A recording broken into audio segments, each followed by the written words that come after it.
Hello guys, so for today's video, samahan niyo ako mag-get ready with me dahil tayo ay may pasok.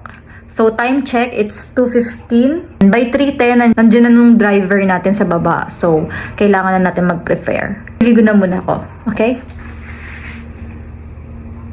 Okay, tapos na tayong maligo. So magi-skincare muna tayo. Next, serum.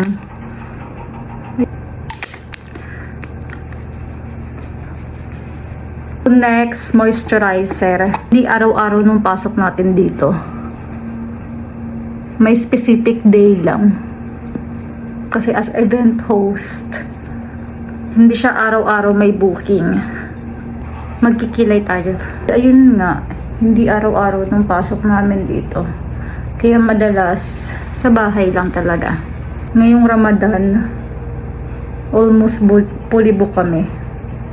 Tapos na tayo magkilay, so gawin na tayo ng tinted serum. Ngayon ang sabi ko, hindi araw-araw pasok namin. And oras lang din nung pasok namin. Pinakamatagal na napasukan ko is almost 2 hours. Pero madalas, 1 hour and 30 minutes lang nung pasok. I-blend lang natin tong serum. So, magpupulbo na lang ako gamit na tong daily scent. Yan. Then, mag-lipstick na tayo, be. Pero pwede na yan. Long lasting to. Maghikaw na tayo.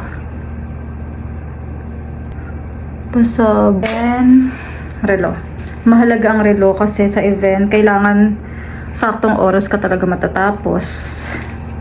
Bawal ka mag-exceed. Kailangan exact time. Magsuklay na tayo. Pabango.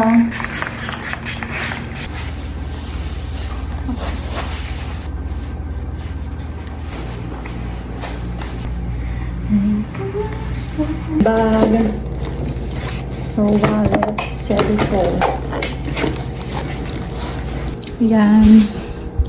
Outfit check. So, papasok na tayo. Bye!